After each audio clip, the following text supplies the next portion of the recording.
What's up, guys? Pretty stoked about this. This is my first deck tech ever. What? Headcase? That's not how you spell deck tech. I know that, but that's not how you spell headcase either, is it? Anyway, this is my Aggro Pack Instinct deck that I've proven all week. So I'm going to go through some cards and tell you why I think you should run them, and I guess how you should run the deck. It's pretty easy to play, so anyway, Grey Poupon, pretty good. It's conditional removal. It's not a removal every time, but it is when you need it to be, and it deals with problem creatures that aren't necessarily going to be attacking you, but will just like wreck your face, namely Fogbank. So Prey Upon is very good in that sense. So anyway, moving along. I run all three of them. It's very good. Primal Bellow. It's a combat trick, but I found that more often it's a win condition. I really have. It's crazy. +1/+1, and for each forest, all you have is forest. So you get +1,000,000, +1,000,000. So Primal Bellows is really cool. The artwork is kind of neat too. I don't know what it insinuates, but I like it. Run everyone that you can, which is 2. Fight on a stick. Prey Upon is good, and UlvenWald Tracker is good also. Very rarely, this is mainly for flyers. Very rarely this guy like becomes a threat, and you know why? I'll tell you a little bit later. But this is maybe mainly because of Prey Upon for 2 on a creature. So removal that this deck does not have. Garruk's Companion, what? In this deck? Maybe in limited, maybe not. But in this deck, yes. 3/2 with trample for 2. This is my perfect turn 2. This is what I want to be doing turn 2. Maybe Lightning Greaves turn 2, but besides that, this guy all day long. And speaking of the mother freaking devil, Lightning Greaves, one of the best cards in the deck. Green suffers from Shroud because they're very vulnerable to it. They just say, hey, look, I'm big and I'm green, but I die easily. And Shroud says, no, you don't, guy. I got your back. And it gives them haste. The haste part is probably more important and comes up more often than the Shroud, but be careful with Greaves and Prey Upon and Fight Bear because you can't do it with a creature that has Shroud. You have to target things, and that does not work. Okay, this is the only mana ramp in the deck. Nature's Lore, awesome mana ramp. I love this mana ramp. It especially does good in a mono green pile. I guess it does good in any deck that runs green, but this deck it does good. Only 2, mainly because our curve tops out at 5, so there's not really a point in like super mana ramping. Most decks reach 5 naturally, and they do just fine, right? So this deck does too. So run both of them though, because it can set up plays where you can run Nature's Lore and then cast the Leatherback Baloth. I call him Enormous Baloth, but Leatherback Baloth also on the same turn, which is kind of cool. And other creatures. Anyway, Primordial Hydra. Bomb diggity. I cast him turn 3 a lot. You can cast him turn 4, turn whatever. It's good in the late game if you top deck him too. I mean, it's a really good creature. The thing is, I feel like he has like a target right on his forehead because he can die so easily. He has no kind of evasion at all except what? What is that? The trample. Don't forget it. 10 or more counters. Swing in with them, and it's wipe side and probably win is what that says. Run both of them. The shiny one, it says the same thing. It's just shinier, so you got to run him, right? Okay, Vinelasher Kudzu. In this build, I run him. In this build, he's awesome. Against control, you lay him down. He's a 2 mana for a 1/1 in green. Usually not that good, but his landfall ability, it doesn't say landfall, but it is a landfall ability. Put a +1/+1 counter on him. It's really good against control decks because they don't know if they need to take care of this guy, like bounce him to your hand, or do they need to like counter your creature you're going to cast second main. It gives a big headache to counter decks, mainly, I guess. And he comes out of nowhere. He does his job. I like him. I win a lot with him. So Dungrove Elder, he should be run in any version of his deck ever. He's incredible. 3 mana. For a 3/3, he's going to be coming down as a 3/3, and he has hexproof. So if he doesn't get countered, count on winning the game unless flyers give you a huge problem, then maybe not. Leatherback Baloth, 3 mana for a 4/5. I love this card. I ran it when I first got into Magic. I absolutely love this card. It seems so unfair. 4/5. It's seen in formats all over the time, whatever it is in Magic. It's run a lot in Magic in all formats. It's good. And it's good in this deck too. Chameleon Colossus, the Changeling matters not. I'm not even sure what the Changeling ability means. I don't even know what that is. But Pro Black, you don't need to forget about that. It has protection from black. Black creatures cannot block it, okay? Don't forget that. And Chameleon Colossus is plus X plus equal to its power. So if you think about, say you're playing against a deck that's super tapped out, if you have Primal Bellows in your hand, you can pump this guy and then pump this guy. Make him a one-hit kill, he could be. He could be. I mean, that's an ideal situation. Doesn't happen a lot. Going on to Fangren Firstborn, I don't think I would run this card in the mana ramp. I don't know. I might stop saying that because I might run him in the mana ramp. But in the aggro version, he's a 4 mana with 4 power, which is good because you're aggro, right? You like that. But he also puts permanent +1/+1 counters on each attacking creature. And guess what? You're going to have a bunch of attacking creatures in this build. You really are. Because you're aggro, right? Think about him buffing your Baloth that we just talked about. And think about him buffing your Vinelasher Kudzu, your Hydra.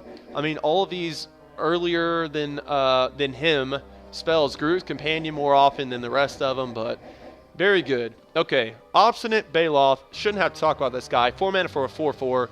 Value right there. When he enters the battlefield, you gain 4 life. Kills goblins, kills Chandra's deck, Born of Flame. It kills Goblin, Gangland, and Born of Flame, so you got to run them, right? If a spell or ability would cause an opponent to discard Obstinate Baloth, I think this has maybe happened to me like once. It doesn't happen a lot, but against Rakdos and against Rakdos, you make them discard them. Yeah, okay. Thank you for my free 4/4. But more often than not, it comes out as a 4/4, and you care more about the gaining 4 life. Okay. I know what you're thinking. This card is garbage. I need to take a sip of this water here. This card is garbage in every format except this one. In this specific build, I do like this card. Primal Huntbeast, 4 mana for a 3/3. Skip over it, right? And green, yeah, skip over it. But hexproof. Hexproof is going to help you out a whole lot. Go ahead and watch the videos before it. Watch when I drop Primal Huntbeast. I'm sure it's happened this week. See how crucial it is, and I'm going to guarantee you you're going to find, oh, hey, yeah, this garbage 3/3 actually turned out to help him win the game. So give him a chance, and this build is definitely worth it. Any other version of this build, kick him out. He's not good, but I'm taking him off the bench. I'm giving him a chance, and he's sinking 3-pointers like a boss for me. So, all right, Timbermaw Larva. Against red, he's not that good because he's a 2/2, but I guess against removal, he's not that good either. Against bounce, he's not that good, but he's going to be usually swinging in for a whole shit ton. I guess he's usually going to be a 6/6 if you don't take another land. I mean, picture him as a 6/6, but only in the combat phase. I like him. I think he's really, really good. I would run 4 if I was offered 4, but I'm not. So he's a bomb. This card's one of the bombs. I say bomb because they have to do. If they don't deal with him, they lose. Veritable bomb right there. All right, going to the pack leader. All right, I'm gonna say that the next 1, 2, 3, 4, 5, 6. The next 6 spells are gonna be controversial, and this is the only flex that I would give this deck.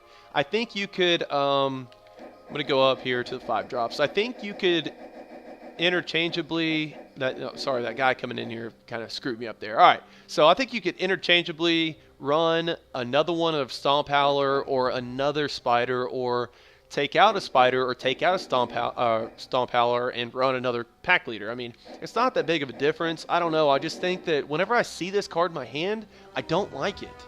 I really don't. I like it late game, but I don't want to get like super late game. You're talking about like turns 8, 9, and 10. I don't want to be going that late, but it helps in those turns. So I think he's necessary. He's definitely good enough to run, but I only run 2, so I don't know. You see my version. I run 2, 2, and 2. It might be because I'm so indecisive.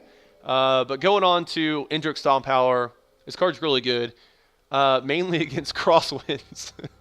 But against a lot of decks. I mean, a lot of people run artifacts, enchantments that if you don't take care of it, you lose the game. And it's a utility card. It's really good. 5 mana for 4/4 is still decent. So, and his artwork's pretty cool. Like all those humans are like, look at his foot. Okay, this part of the artwork kind of is weird to me. It's like super in the foreground. Maybe have you seen his foot? It's enormous. It's bigger than his head, and I don't feel like his foot is like that far closer to me to warrant it being that big. I'm not seeing the depth. You get what I'm saying? Maybe I'm looking too much into it, but he's a good card. Run him. Run 2, run 3, run 1. I don't know. It's up to you. I'm gonna leave it up to you guys, but this is how I run it. So, Sentinel Spider, a necessary evil. Vigilance is, I would say, better than Reach. The necessary evil definitely is brought up by the Reach. Like, you have to have Reach because this deck just loses, like Snap loses to Flyers. You got to have a way to deal with them or race them, and this has a way to do both, I guess. And it has Vigilance with Reach, which is very, very good against Flyers. So, I run 2 of them. I could see you running 3. 3 are offered, so I can see you running 3. I can see you running 1. But I say you at least need to get some answers for Flyers, so... Vorapede, moving on to Vorapede. Vorapede is amazing. 5 mana for 5 power and Vigilance and Trample. What? Hold on, let me read that card again. Just make sure. 5 mana, 5/4. Okay, fair enough. Vigilance. Okay, pretty damn good. Trample. What? Damn, that card is amazing. And then you're like, okay, fair enough. Undying? What? Broken. No, it's not broken. It is very good, though. It's got Vigilance. I'm going to say that all 3 abilities are all equally relevant. Vigilance, Trample, and Undying all become big factors. This card's incredible. If they offered more, I'd run it. One of the best cards in the deck. Really, it is. In this build, it's one of the best cards in the deck, and it's at the top of the curve, which is not too surprising. But, yeah, that's my build. I guess I'm going to go over really quick. I guess not super quick. I got time to talk. Fog. In this build, you don't want Fog. I'm not even sure in the mana ramp deck you want to run Fog. Not good enough. I don't care how much damage you're doing to me most of the time. I'm doing more damage, so I don't care. Race me. And I just don't run it. This is my favorite artwork ever of Fog, so it kind of sucks that I have to boot it. I like it. Like, it's just really creepy. I like how those branches are in the foreground and, like, those soldiers, like, going into the fog, and they're probably just, like, walking by something really scary. I don't know. I'm talking too much about that Fog, but anyway, I like the artwork. Okay, going on to the medallions. Don't run them in any deck, especially not an aggro version of this build. So, anyway, Nature's Lore, I run 2 of them. I keep the other 2 in the board because... I simply don't need it. It's really good mana ramp, but I don't need it, so I don't run it. This is, Blanche Armor is really good. It's good in the format. It's okay in the format, but it can just, like, win you games on turn 4 out of nowhere. But, I guess turn 5. Maybe turn 4. No, turn 5. Anyway. It's good, but it's enchantments, you know, I hate enchantments in general for the same reason that any, like, decent player that doesn't have, like, an enchantment fetish would hate enchantments. They're all your eggs in one basket. It's like a guarantee to get 2 for 1. You lay your Blanchwood Armor on your pick one, and they kill it. And then you lost 2 cards, and guess what? All they spent was a Terminate. So anyway, I don't run them. I don't run either one of them. I don't suggest you do either. Brindabor is a good sideboard card. It's not even a good sideboard card. In the format, it's a good sideboard card, but I cannot, not even consciously, but soberly, maybe like 12 beers in, I'll say, okay, fair enough. Look at both of those hogs. I mean, they're lovable. They're misunderstood. I don't know. I can't run this card. It's terrible. It's 3 mana for a 2/2. You gain 4 life. Fair enough. It's good against goblins. It's good against burn. Kind of. I don't know. Don't run it. Cultivate. I don't need the mana ramp, especially at 3. I'd rather be casting Leatherback Baloth. I don't want to be doing mana ramp. I don't need it. Genesis Wave. No. We're never going to have enough money to make it relevant. I say money. Mana, money. Interchangeable.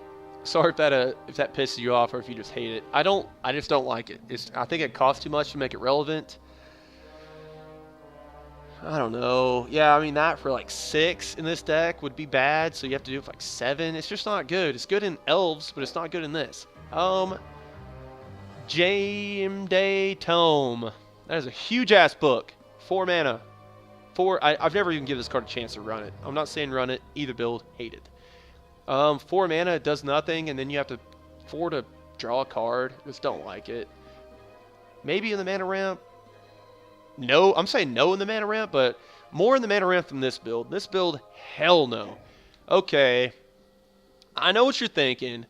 Master of the Wild Hunt, you know, what are you doing? Why are you not running this card? It's incredible. And I absolutely love this card when I ran it in Standard, when it wasn't Standard, and I loved it. I was mono green at that time. I loved this card. But it dies all the time.